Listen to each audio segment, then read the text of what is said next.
Your calendar is the most important part of your planner. It's the most important part of your planning system as an effective mom. And you can make your calendar effective by following these 5 simple rules. Hi, I'm Mystie Winckler, and you found Simply Convivial. Convivial means enjoying life together, and that's the hospitable atmosphere that we want to create in our homes. One thing that really kills the conviviality, though, is when everyone's going every which way, thinking that someone else is going to pick up the kids, or not knowing about this or that activity, not being ready to go, being late. The struggle is real.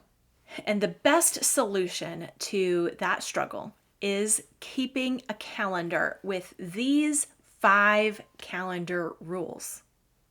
They're not that hard, they're pretty straightforward, and they make all the difference. So grab a basket of laundry to fold and let's dig in.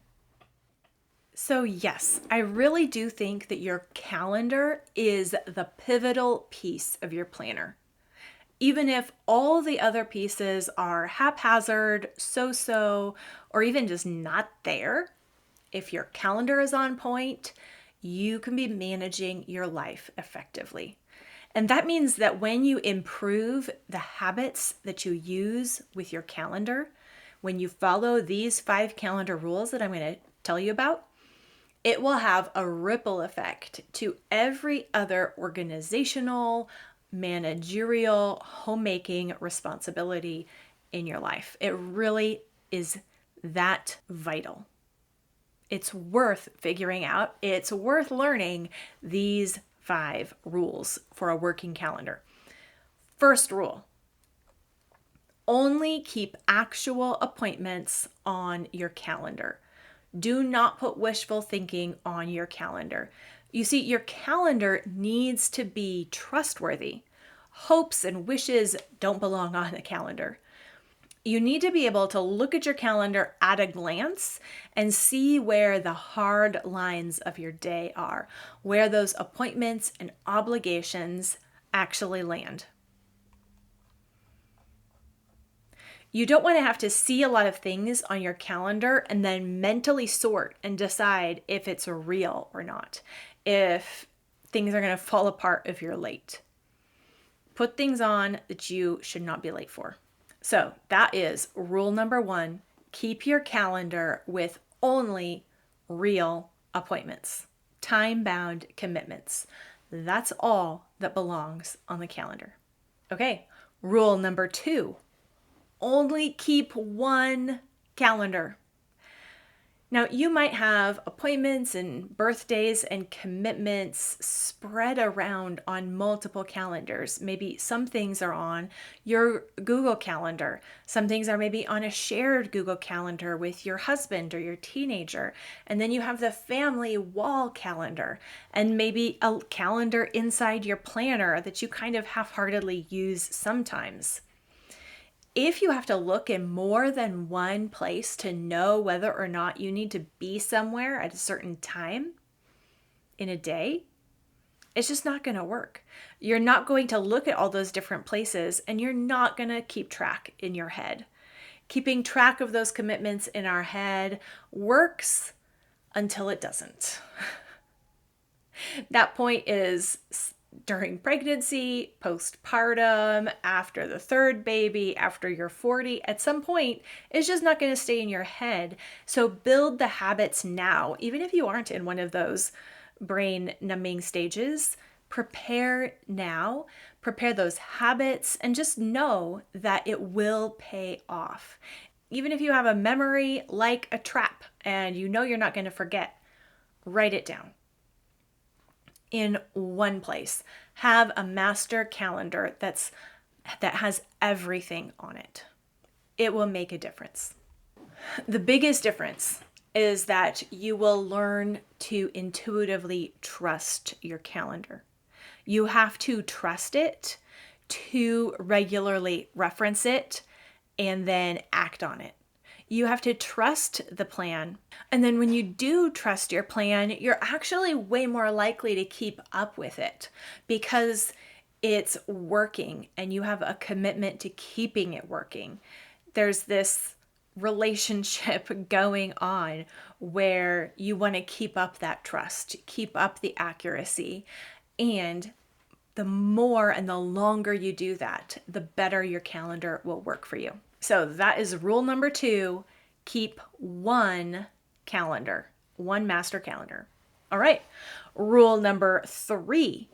Always take your calendar with you. There's really no excuse for this anymore because we all have our phones. So even if your one accurate calendar is a family wall calendar, and that's what you're committed to keeping up to date and fully accurate, well, then take a picture of it before you head out the door. It doesn't have to be that big of a deal. It doesn't have to be some super special pocket calendar. I do use Google Calendar. And so then it is always with me. If I have my phone, which my phone case is my wallet, so I have my phone, I have my calendar, I have whatever I need pretty much in my pocket. It's pretty amazing, really. The thing is, when your calendar is with you, you can pull it out and put things in it right away. No more saying, I'll put that in my calendar when I get home, and you know you probably won't. If something comes up, pull it out and put it in your calendar right away. Just imagine if you never had to stop and wonder if you had forgotten some kind of commitment or appointment. Don't take the little slips of paper home from the orthodontist. Just put it in your calendar right away, right there at the front desk when they're making you your appointment. Eliminate that wait time. Don't make adding something to your calendar a to-do item that you're going to do later. Just take care of it right away. Pull that calendar out, put it down right away. This is the main habit that keeps your calendar accurate and useful. So that is calendar rule number 3. Keep your calendar with you so that you can write things down right away in that calendar. All right, rule number 4 might be one that you don't expect. Rule number 4 is to sync your calendar with your husband's.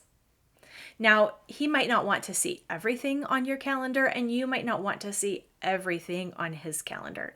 You can do shared family calendars, perhaps. That's what my husband and I do. But we also have separate calendars where I don't see his work calendar. He puts it on his main one if it is something that I need to see, and vice versa. So then we can look and we know what's coming up for one another. And we actually go so far as to send each other invites, even though we're seeing each other's calendar. Just add that invite. It's on the calendar. That time is blocked off no matter what. And it makes a big difference. Now, if you're doing paper calendars, or if that kind of calendar sharing just doesn't work for where you're at right now, that's totally fine. But set aside a special time once a week to go over your calendar the next few days, the next week, the next couple weeks, and let your husband know what's coming up. Ask him what's coming up for him, if there's anything that you can help him prepare for, or if there's something that the family should be doing. Just talk about the family's commitments and how things are going and what needs to go on the calendar. Stay on the same page with your husband. You and your husband are building a family together, and family takes time. Families spending time together, families doing things together, doing life together is a part of a convivial life. It's a part of the mission of the family. And so you and your husband need some kind of mission control time where you are staying on the same page about where your time is going, each as individuals and as a family also. Make that a regular occurrence, even if it's just you asking your husband a few questions over breakfast on Monday. Like, it doesn't have to be super official or a date time or something that like you're asking of him. It can just be something on your radar, like, oh, on Monday mornings, I'm going to ask him about what's on his plate this week, ask him if there's anything he'd like to add to my plate, let him know that these things are coming up so we're all on the same page as a family. So that is rule number 4, sync your calendar with your husband's. Rule number 5, last one, look at your calendar a minimum of twice every day. No part of our planners actually work for us unless we look at them, and the calendar is no exception. So look at your calendar at least twice a day, morning and evening, preferably throughout the day, but at least morning and evening. Look at your calendar, see what's on it for today, look what's on it for tomorrow. Whenever I don't do this, I always regret it. If I forget something, then you can bet it's because the night before I didn't look ahead on my calendar. And so I was just off in la la land thinking that I don't have anything today because I didn't pause to look. And like, no, actually, I'm taking a meal to someone. Do I have the stuff for that?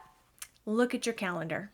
If you take the time to put things on your one master calendar, stay in conversation about those things with your husband, then look at that calendar daily or regularly, then you will have a calendar that helps you keep life running smoothly and well. Your calendar will be trustworthy.